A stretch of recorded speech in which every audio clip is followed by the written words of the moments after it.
Which player are you? Matt's going to use the stick two different ways. Let's take a look and compare them. This one, I call it the jump pass because it starts off with jumping. It's a skill level 1 move. There's the jump. There's the bottom hand comes across and down, and that makes the ball travel in this slow sort of rainbow arc that sends our teammates to the hospital because the defender goes and crushes them before the ball gets there. So this is a way that just about everybody threw when they first started. It's just going to hold you back from the most fun parts of lacrosse, and the way that you can succeed at lacrosse is going to hold you back if you keep doing this. So this is what it looks like if you keep doing it. This is me demonstrating what it looks like as it evolves. If you're a player who's like a 3rd or 4th year player, that's why I call this advanced bad, because it never becomes good, it just looks a little different. So this is how that style evolves. It's still a skill level 1 move. So it looks like that. So if that's you, then you want to watch this video. Alright, so before we move on to the punch pass, the reason that people jump, all of it is a symptom of the way they use their stick. So if we think about baseball, it tells us to snap our wrists like this, all the way back, all the way forward. This is how our body works. We want to use the connect chain, and at the end of it, we want to snap our wrist to throw the ball. So with a lacrosse stick, it looks like this. You will hold the stick in just one hand, and then snapping your wrist. You can see this is exactly the same as what I was doing with showing how to throw a baseball, and it moves the stick, the bottom end, the butt end goes to your elbow. So what happens is that our brain cannot figure that out. If we put the second hand on the stick, then every single person, like 99% of players, they move their hands together like this, and you can see that my wrist is not rotating at all. There's 0 wrist snap. This is 99% of players in lacrosse. This is something that holds you back and is definitely never going to make you feel one with your stick if you do this. Instead, you want to replicate that wrist snap with your lacrosse stick, and you can't do it unless you pull your bottom hand to your elbow. That's the only way that this wrist can move, because without moving your bottom hand, right, the stick can't rotate. Like we say snap your wrist, but we really should say move your bottom hand to your elbow, because that's the only way the stick can move. So now you can see 2 hands on the stick. My wrist is snapping. This is the way a lacrosse stick works. This is how to have the most fun. This is how to succeed and feel one with your stick. I just can't explain how much better it is, but nobody knows how to do it. And if you figure it out, you're going to have the best experience that's possible in the game. So watch for this pass. So the sort of jump pass style, we can see the stick moving like this, hands moving together, 0 wrist snap. But for the pass, even though it's a small motion, it's still the bottom hand and the top hand are changing places. The top one's going over the bottom one. That's what makes the punch pass work, and it's something that's very subtle.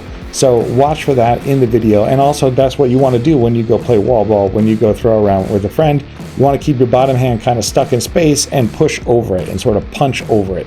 That's the way to start learning how to do this.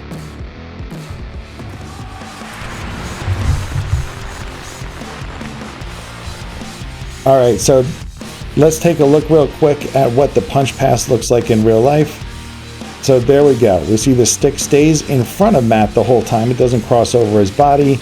The top hand goes over the bottom hand, and that makes a nice sharp pass that's going to go to the box and let our offense move the ball much faster. That's how to beat a defense. You can't beat a defense, at anything other than like the lowest levels of lacrosse. You can't beat a defense if you just throw these rainbow passes, because the defense catches up to the ball and they either pick it off, they crush your teammate who's receiving what we call the buddy pass or the hospital pass, right? This thing just doesn't work. So the punch pass, that's the way. If you start watching PLL, or you start watching top level college programs, we'll see everybody holding the stick vertically out to their side. The stick doesn't come across their body and they just punch it right to the box. It's the same thing for catching.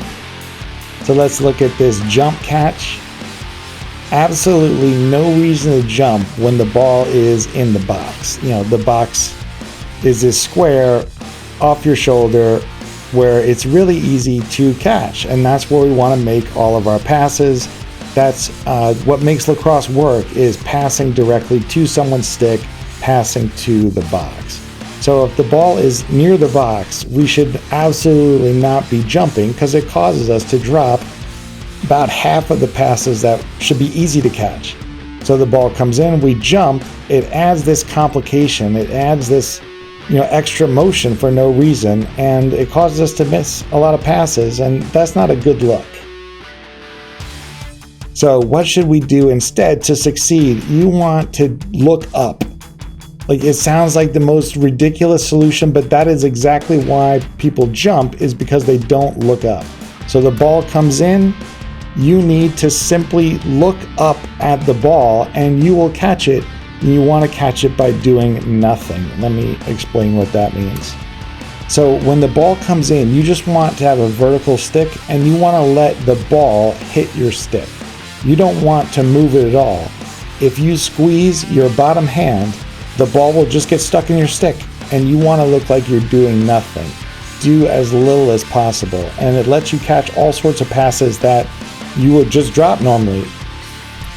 Let me see if I can rewind that one. So look at how easy it is. It's like he's not doing anything. It's just like the stick does the work for him. That's what you want to look like when you catch. You want to look like you're doing nothing. And so what happens though when the ball comes in a little bit higher? Like that. You want to extend your stick by pushing your bottom hand up to like sort of telescope your stick. That's it. No jumping. Telescope the stick, squeeze the bottom hand, and you'll still catch everything. It's almost like it's doing nothing. That's what makes it work. So telescoping the stick, not jumping, reaching up, squeezing the bottom hand, everything gets stuck in your stick. Check it out. You can do it.